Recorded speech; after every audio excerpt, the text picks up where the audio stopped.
nicyo gituma dukwiriye gushima amaraso ya Yesu n'umwambaro twambara, nicyo gituma dukwiriye gushima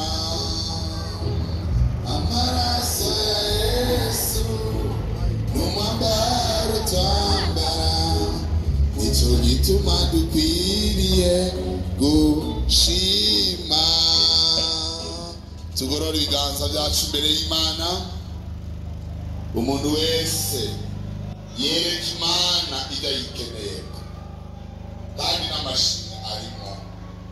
Gorora ikiganza cyawe rahuri haze manure uko uturongore amasengesho hasi. Mana data twese wo mw'ijuru, urakoze Yesu, turagushimiye kubahwa ku rukundo rwawe n'imbabazi watugiriye. Turagushimiye ukuntu werengagije umuntu wese ibyo yakoze byakunezereye, ukatwemerera muri kino gitondo cyiza, ukadutumira, ukaduhamagara, ugatuma mwemu wawe, ukatwemerera hano hantu kugira ngo ducurire amajambo kubera gucumaniho. None Mana, izina ry'umwami wacu Yesu Kristo, turashima Imana data wa twese nyir'ibihe. Imana igira neza, yatumye buca, yakuzigamira impemu y'abazima, nanjye ngaterwa iteka kuba hano. Data nabihererwe icyubahiro cyane. Turashimiye umubwiriza n'abo bafatikanije inama y'ubwiriza bwa Mirango mu byo badukoreye byose. Yesu abahezagire. Twaratanze intasho n'ubu naraye kubwiriza, abakozi b'Imana twararanye batumye intasho, muzakire mu izina rya Kristo Yesu. Muri iyi minsi twatewe iteka kuba hano, twaravuganye ijambo rivuga ngo kuba ingirakimazi cyane kuba umuntu w'ikimazi. Twarabonye ko umuntu w'ikimazi ari umuntu adasanzwe, afise ibimuranga. Narababwiye ukuntu nigeze gusoma igitabo kitubwira inkuru z'abantu b'ikimazi bo mu gihugu cya Esipanye. Abo bantu bafise iteka, baharurwa nk'abantu b'abashinga amateka, babaharura nk'abantu bafise kazoza keza. Yesu nashimwe. Umunsi wa gatanu twaravuganye ko uwo muntu w'ingirakimazi ari nkenerwa, aronderwa. Twarabonye ukuntu Yosefu bamutunguye mw'ibohero, ibyananiye abapfumu, ibyananiye abanyamareba, Yosefu arabisobanura. Yesu nashimwe. Mw'ishengero rero turakeneye abantu b'ingirakimazi cyangwa abantu b'ikimazi. Twinjire mu kigo cyacu. Twaravuganye ko uyu munsi Yesu nawe muwatubereye uw'ikimazi, uyu munsi adukorera iby'ikimazi. Sema amena. Kandi muri abarundi baravuze ngo inkoni ibanza gukubitwa inzoka niyica. Twamaze kubyumva ko data ari hagati muri twebwe. Amen. Korari yo gwaruka ndabasabe gatoyi badushe ko kaga korasi batangura. Barabanyeshuri yo batangura. Yo batangura abanyeshuri. Ugwaruka byamfashe bavuze iby'umuriro, nibyo tugiye kuvugana. Shirako n'abanyeshuri sawa, shirako mbere mukarimbe muhagaze ngaho mu kibanza gashireko. muhe mikrofone.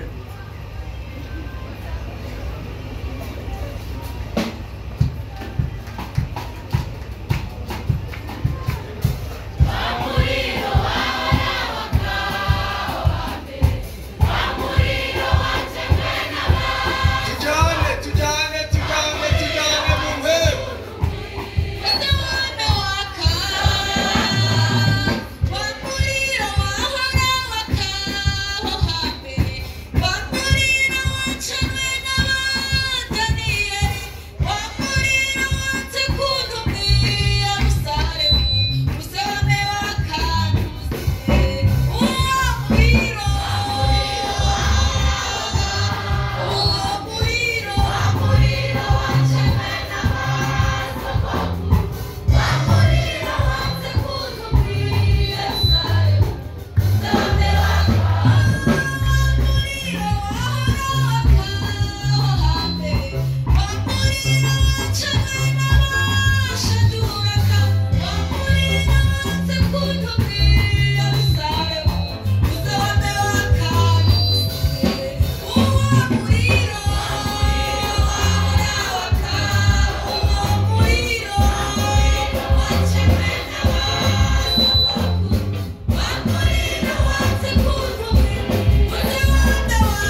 c'abalewi igice c'icenda turasoma ku murongo wa 22 shikane ku murongo wa 24.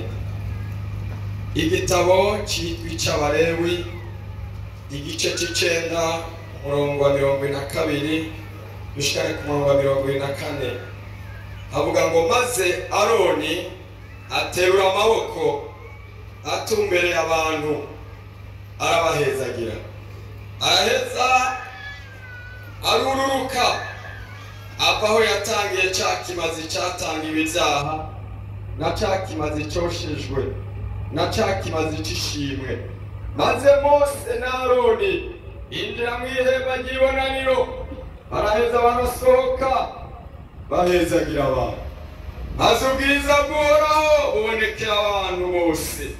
Umuriro uvuye imbere y'Uhoraho uraheza uraza tongorera ku gicaniro ca kimazi coshejwe bona vya binure. Abo bantu bose babibonye basesereza impundu barunama bashika hasi. Amen. Tudatebeje umwanditsi ni Mose. Iki gitabo kiri mu bitabo bitanu bita Pentateuque bisobanurwa amategeko. Ni bitabo bitirira ko ari Mose yavyanditse. Iki gitabo rero igitabo cyose cyanditswe aba hari intumbero. Iki gitabo cyerekana ukuntu umuntu yari yaratandukanye n'Imana, mugabo biciye mu bimazi umuntu aronka uburenganzira bwo kwegera Imana cyangwa aronka uburenganzira bwo kwemerwa biciye mu bimazi. Maze rero iki gitabo kiratubwira ukuntu Mose yahawe n'Imana urutonde rw'uko Aroni n'abana biwe bakwiye gutangura iki gikorwa c'ubuherezi, kugira ngo nambara umuntu yakoze ibyaha biciye muri ibi bimazi ibyaha byiwe bihongerwe, kandi nimbara umuntu adashobora kwemerwa imbere y'Imana biciye ku buherezi umuntu azaronke kwemerwa imbere y'Imana. Yesu nashimwe. Muri iri tangura rero ry'iki gikorwa byasaba ko ibintu byose bitunganwa. Abalewi ari naho hava abaherezi, Aroni n'abana biwe bakora igikorwa cy'imbere mu ihema, bari bajejwe ivyera. Kugira ngo igikorwa rero gitangure byasaba ko Imana itibura umuriro. Yesu nashimwe. Kandi usomye mu gitabo c'Abalewi 6 ku murongo wa 13 Imana ibwira Mose ngo abwire Aroni n'abana biwe ngo uwo muriro ntuzuzi. Hariho umuriro ucanwa n'abantu. Uwo muriro ucanwa n'abantu hari igihe bisaba ko umuntu apfukama. Umuntu mu gucana umuriro ntibyoroha, naho yoba ari imbabura bisaba kurondera agatebe k'agasonga ukabanza ukicara, umuriro urayengwa yengwa, hari ukuntu bigenda. Mama tugirire neza, maze umuriro ukabona kwaka. Turi imbere y'Imana. Amen. Turiteze ikintu Imana idukorera. Turiteze ikintu Imana idukorera, ikintu gikuru. Turagomba ko Imana itibura umuriro. Mama tugire neza.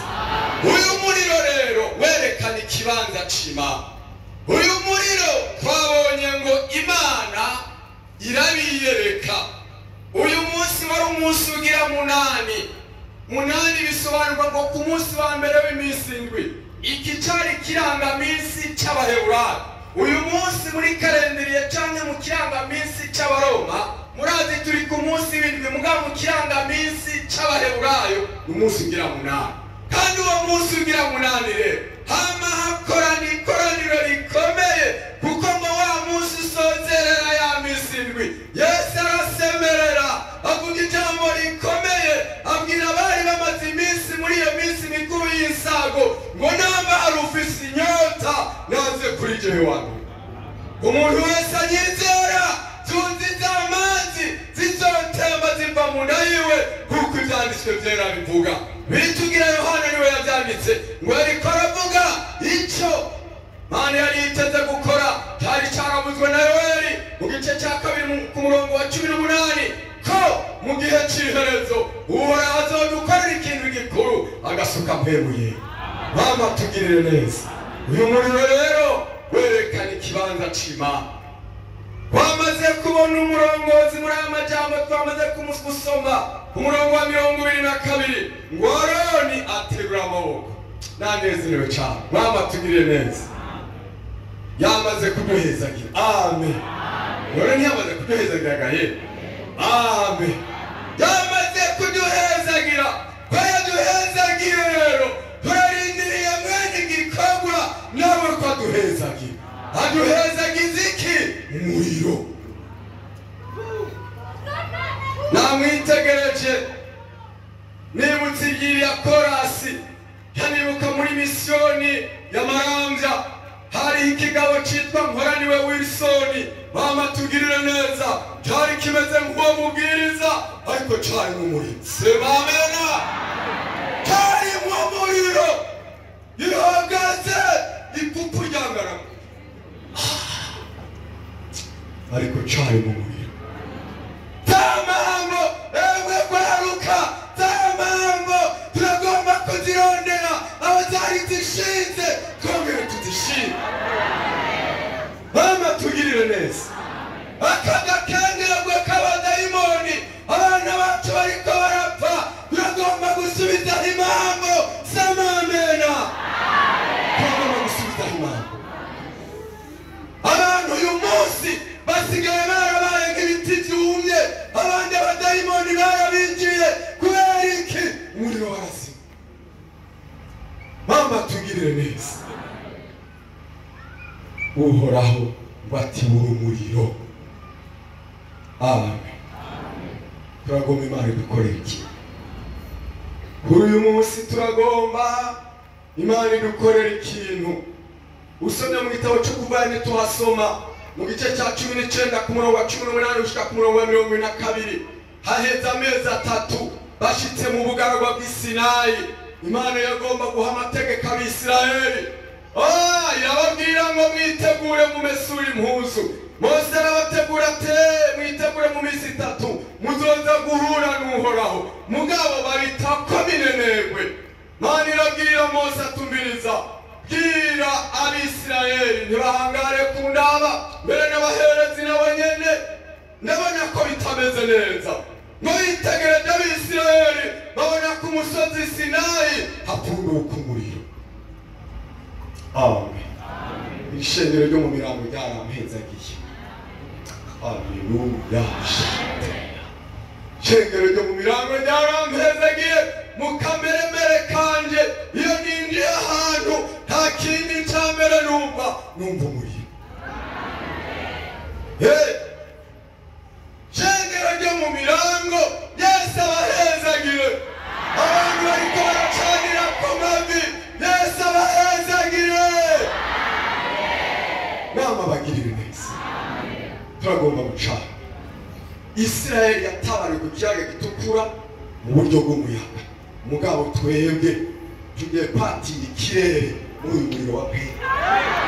Tugiye patira ikirere muri uyu muriro wa Mpemu. Naho ubusambanyi bunuka naho bimeze uko nitwaba turi mu muriro tuzorengana. Kuko basezeranya yavuze ngo ndagiye kandi nzogaruka.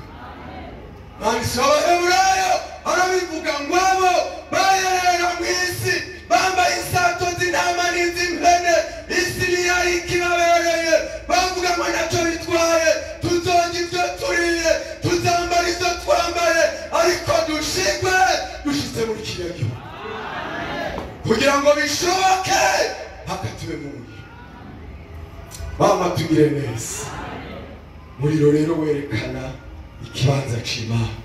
Iturinda kwasoma igitabo cyo guharura 3:23 ushaka ku murongo wa 24. Nukuvuga umuriro nasanze ikibazi cyawo kuri twebwe abizera ureza. Amen. Nimwasoma abantu nukuvuga abantu bavuye ku bugamba bashikira inyuma y'insago bakazana ibigwanishwa byabo bitubwira ngo byenzwe n'ibintu bibiri. Nukuvuga hariho amazi ngo yari ayo mazi yaba yarateguwe n'umuherezi bitewe nuko cya kimazi cyaturirwa inyuma y'insago baca batoba mu mazi. Ayo mazi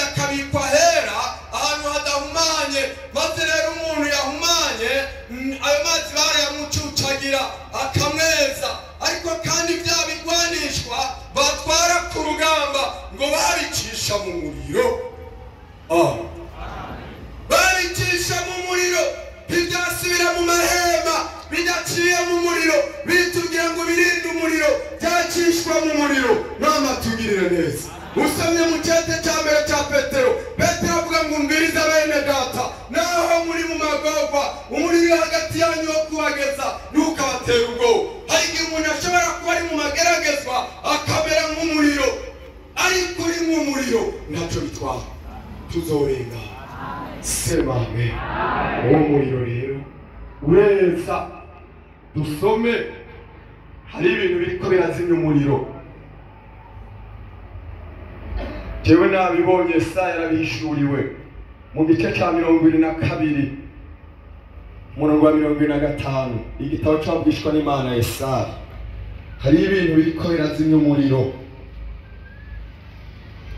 Yesaya igice cya 22 ku murongo wa 25. Dusome niba mwashitse, ngomba ko dusoma dushitseyo twese. Igitabo cyabwishwa n'Imana Yesaya igice cya 22 umurongo wa 25 havuga ngo kuri uwo munsi niko Uhoraho Nyen'ingabo agize, uwo musumari washimangiwe ahantu hagumye uzoshinguka kandi uzogazagurwa ukoroke, n'ibiremereye byari kuri wo bizomenagurika, kuko Uhoraho abivuze. Sema amen. Hari imisumari abadayimoni badushinze. Mama tugirire neza, nta muntu yobe umusumari. Umusumari urafise ikimazi iyo umuntu ariko arafatanya kumuri ibiti bibiri canke imbaho. Mugabo rero Yesaya yereka ukuntu Kristo azoseruka azanye ubushobozi n'ububasha, asanga abantu bahohotewe n'umwasi. Mama tugirire neza, abadayimoni barabashinze mu misumari. Ewe musumari w'ubusambanyi uraduhanze, Mama dufashe. Ewe musumari w'ubwibone n'ikinyoma biraduhanze. Uyu munsi roho biragoye, basigaye bavuga ngo n'abapentekote basigaye babesha ngo nibo twari tuzi. Mugabo byatewe n'iki? Umuriro warazimye. Mama tugirire neza. Mugabo Yesaya abona hariho umwami agiye kuzoseruka mu gihe murayo yitwa Mesiya, aserutse nk'umugwanyi, azozana ikintu gikomeye cyo gushingura imisumari. Ngo kandi iyumvira icyaha kirinjira kigashika mu mutima. Yeremiya yavuze ngo Uhoraho ninde yomenya umutima, ingwara iri imbere mu mutima. Mama tugirire neza. Ninde ashobora kumenya ingwara umuntu arwaye mu mutima kiretse Uhoraho? Ariko uyitwa Jambo ari we Kristo, bisobanurwa mu wasizwe amavuta, yaserutse aserukanye ijambo bivuga ngo umuntu wese yihane kuko ubwami bw'Imana buri hafi. Ngo abava i Yudaya no hirya no hino baza kumva ijambo ryiwe, abatorewe iby'ubwami baramwizeye. Yohana avuga ngo kandi abamwakiriye bose yabahaye ububasha bwo gucika abana b'Imana, nibo bizeye izina ryiwe. Yesu nashimwe. Hari imisumari rero dayimoni badushinzemwo. Nta muntu ari mu musumari yobasha gukora ibikorwa yahora akora. Nasanze ibi bintu biriko birazimya umuriro. Ikindi nasanze n'ikintu cyitwa panjanjwa. Bene data abapentekote twari dufise iteka, iryo teka ryacu n'umuriro. Mwama tugirire neza. Ikintu cyadutandukanya n'abandi n'umuriro wampemuye. Amen. Yesaya rero abona hari ikintu kizoseruka kikazimya umuriro mu bantu, n'imisumari.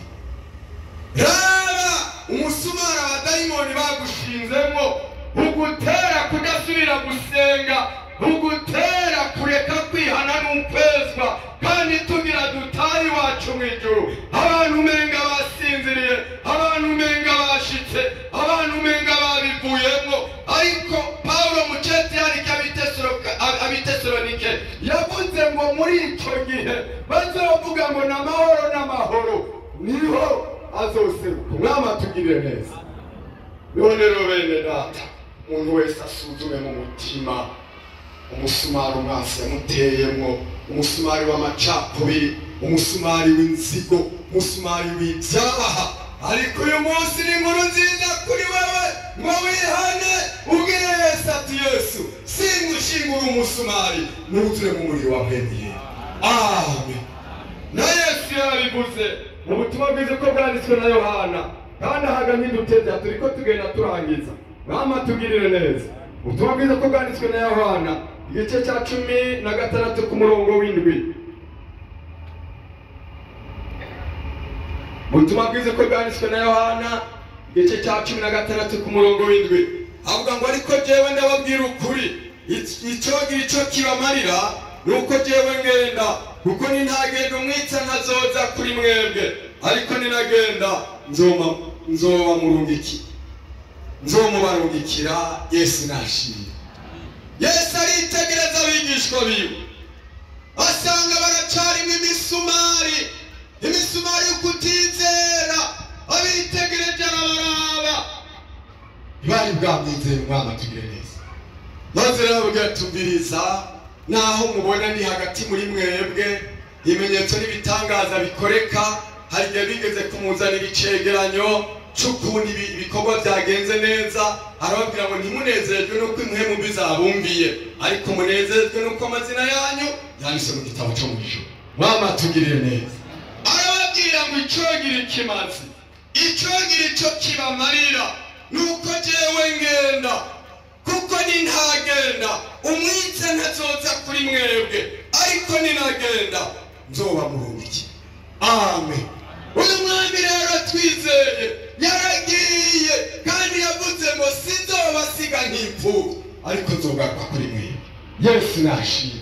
Mucete Pawulo yandika Abikorino avuga ngo kandi uwo mwami twizeye niwe mwebwe. Amen.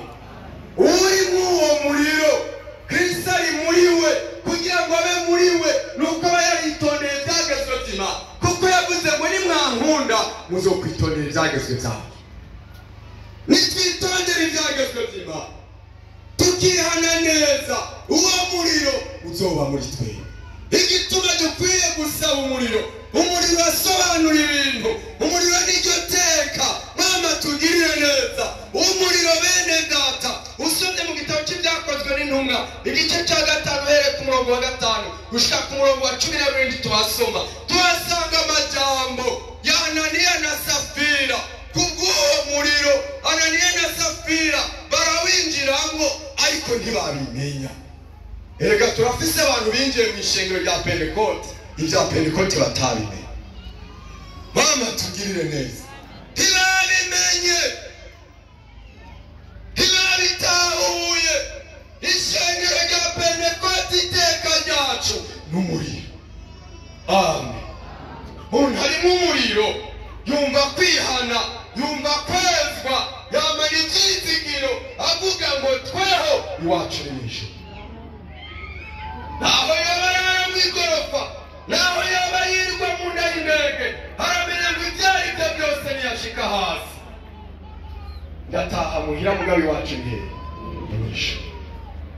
Mama tugirire neza. Mama dufashe. Uwo muriro rero waratandukanije ibintu.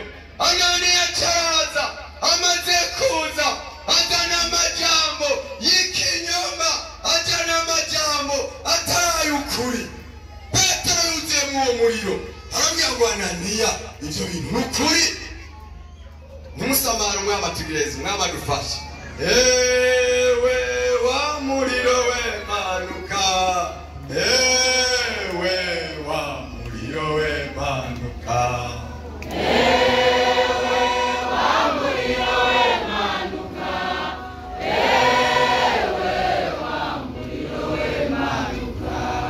ewe wa muriro w'emanuka, ewe wa muriro w'emanuka,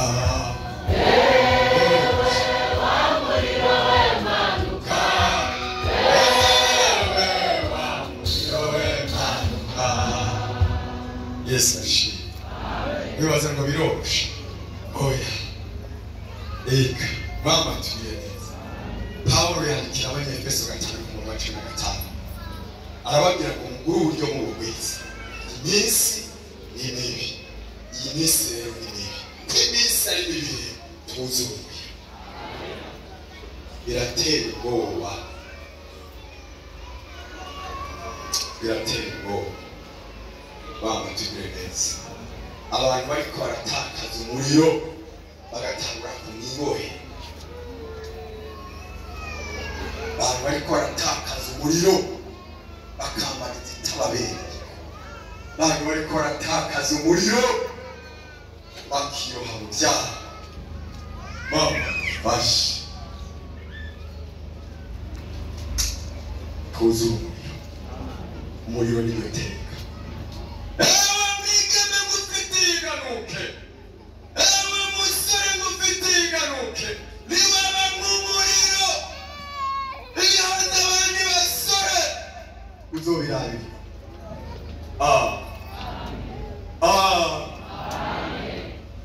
Umuriro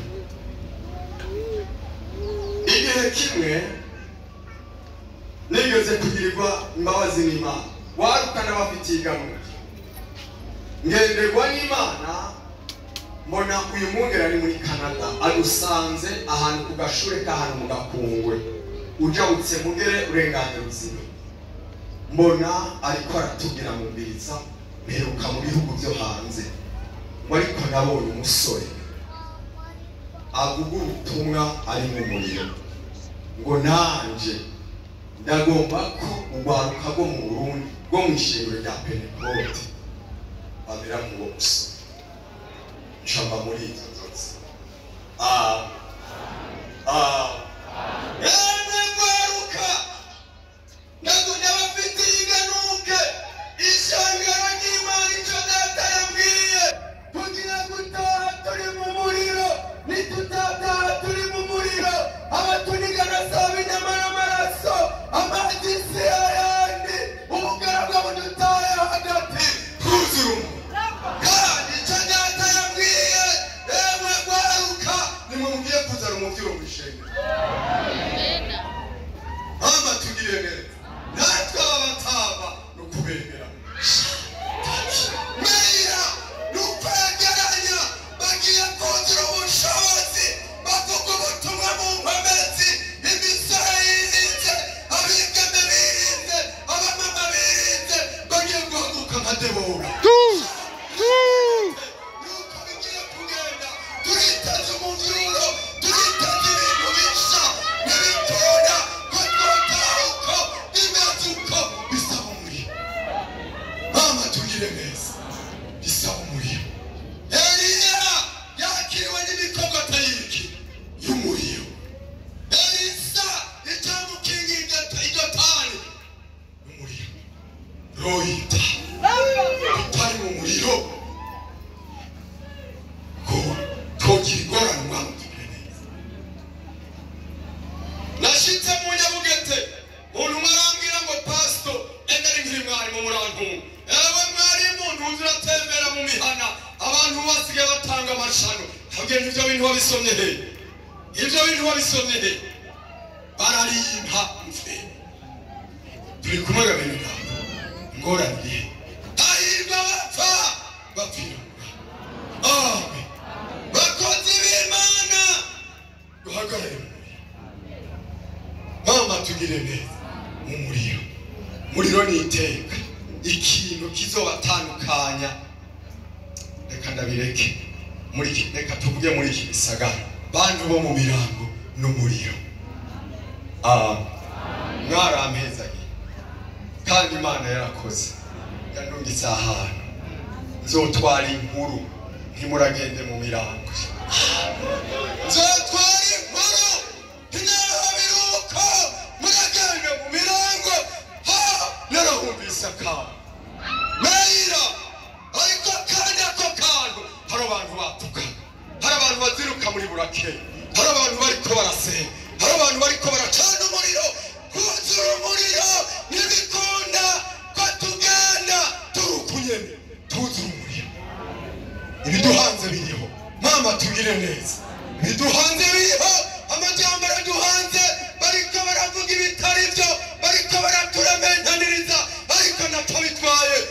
kuzura umuriro sha reme tayira kuzura umuriro nta kindi kintu nta majambo nta kwisigura oyaye hagarara mu muriro Stefano yahagaze mu muriro nta bindi ari imbere y'urukiko hagaze mu muriro naboti baramuteye amabuye barapfa ariko ikibazo cyabaye abana bahabu bose 70 bapfiriye umunsi umwe bazira amaraso yanjye yanabota umugororotse tuzura umuriro nibakwanga nta ngorane uri mu muriro Pawulo ngo bisanze Imana iri mu ruhande rwacu wowe turwanya ninde ntacyo bitwara turafise amasezerano Yesu yavuze ngo kuri urwo rutare nzogubaka gishimye amarembo y'ikuzimu ntazobishobora turafise byasezerano mu cyete cya kabiri cya Petero 19 Petero avuga ngo tweho turafise ijambo ryahumetswe n'Imana kandi iryo jambo mugira neza ko murishira ku mutima iryo jambo rimeze nk'itara ryakira hacuze umwijima turafise ijambo amen kandi nta jambo rivuye ku Mana ribura ububasha uhora haradukorera kandi amen uhora haratwiyereka mama tugirire neza dusome turangize ego ibyakozwe n'intumwa uwo muriro tworonka gute byakozwe n'intumwa 3:19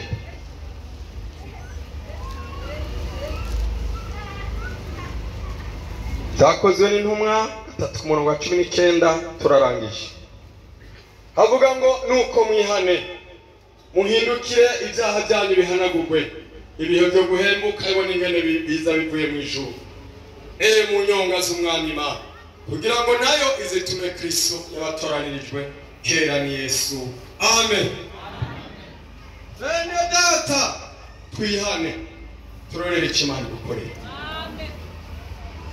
turorere ugutabara kuva ku Mana kumbura uhoraho yo dukorera iki amen ndumva ubwiza bw'Imana ndumva ubwiza bw'Imana ndabyumva ubwiza bw'Imana uraha hantu ntusamare hari ikintu Imana igira ikore twihane amen hari ikintu Imana igira ikore twuname murabe hasi hari ikintu Imana igira ikore muri kano kanya hari ikintu Imana igira ikore ngwino wihane muntu wese arabe ngwino wihane Petero ivuga atumviriza ntibabara w'igisama ariko ibyavuzwe na Yoheri na Yesu akabitubwira ngibi birashitse nta kintu gikwiye muntu wese yihane tuname dusenge roita mera gide roita kira metaira wihane twihane amahera y'abandi wariye wihane ibyo watwaye Meita twihane uhoraho agira gukorera ikintu Meita uhoraho agira gukorera ikintu ego ndabyumva Imana igira ikora iki urakora mu muriro tugira dukore dusaba Imana dukorera iki naho wabura aho mu nzira wihane abataronka aho bajya bahaguruke Imana irakubona haguruka imbere y'Imana ubwire Imana ngo Mana mbabarira aho batabibonye mbabarira Rai taki meta raba sha Rai taki twihane musamana igihe cyo guhembuka kiba niko kituzako turabe kazi umurongozi asenga Imana kazi umuriro w'Imana umuriro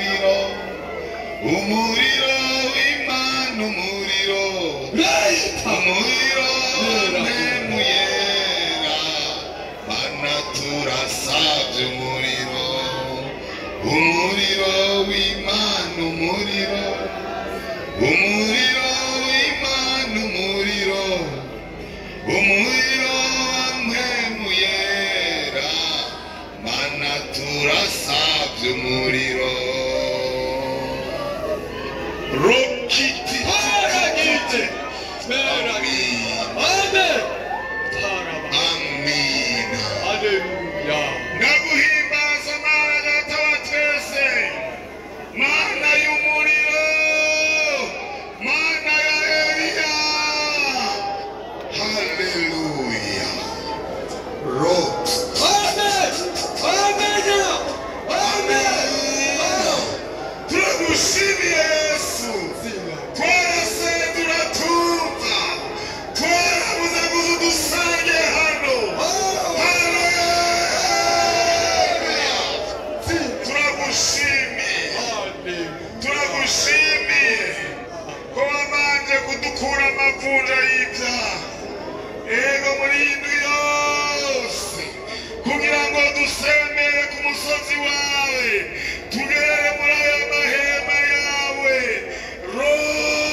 bamaze gufata rwose ndabona ubushobozi buriko burashingura numva inkomezi zirasanzwe numva umuriro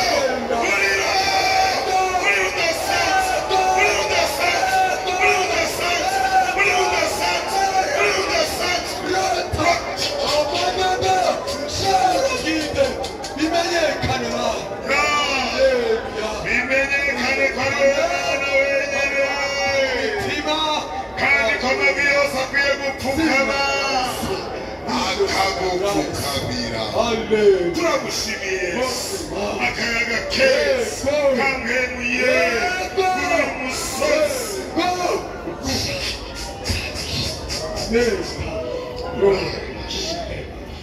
ndagushimiye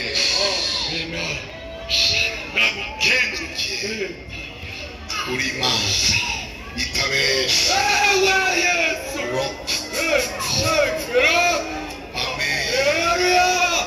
yego wari warambariye kuzotugirira umunsi mukuru ndabibonye n'amaso yanjye urakoze kutugirira umunsi mukuru twumva akayaga kamwemuye hano hantu urakoze ko ibi byaha byarusha abantu babitsinze ngaha munsi y'umusaraba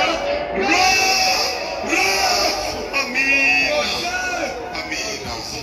urakoze ko ubohoye abantu baba bitegereje amina bashobore gukoreshwa na muhemu yera bya byaha by'umusuma bya byaha by'ubusambanyi bya byaha by'ububeshi bya byaha by'ubuesiko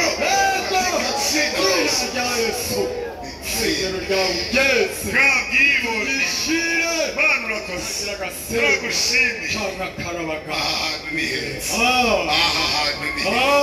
aha hantu ni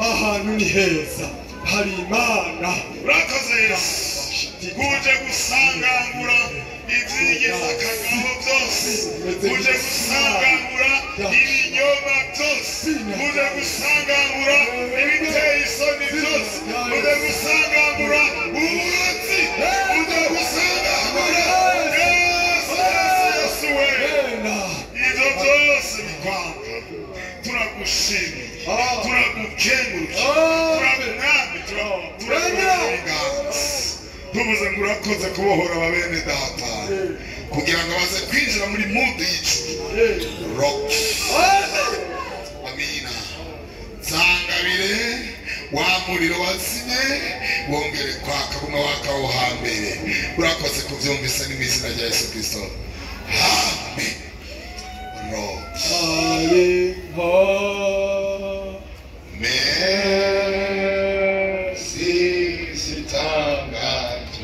mugobe mugumaho abari hanze binjire Yesu harimo merci zitangaje umara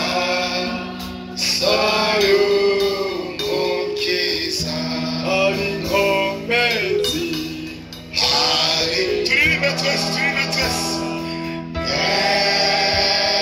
Yes,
abantu baze kuko Yesu arafite akora ikimazi.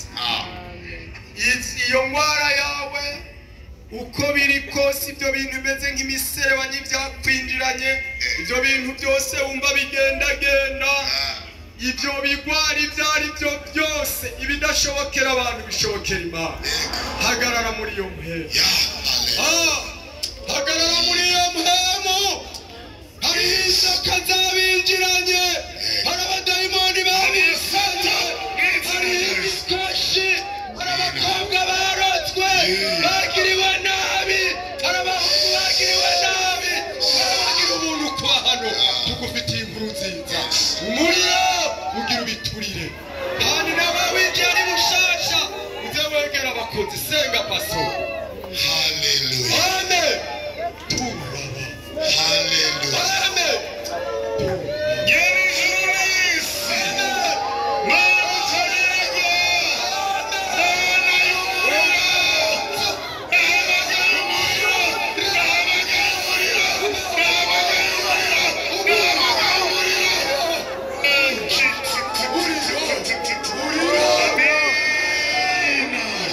Come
umuriro w'Imana umuriro wamemuyera mana turasavye umuriro ririmba gose umuriro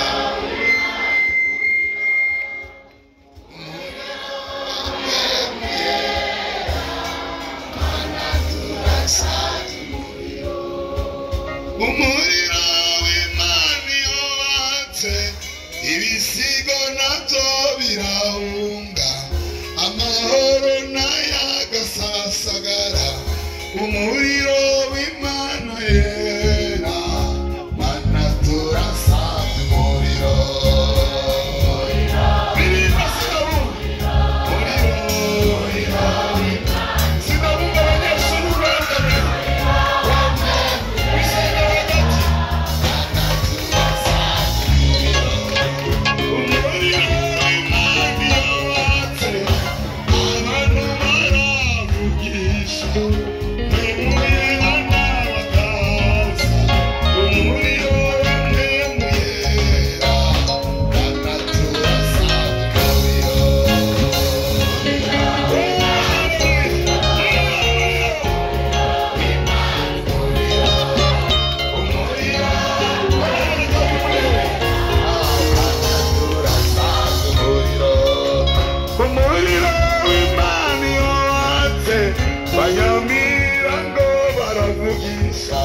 Como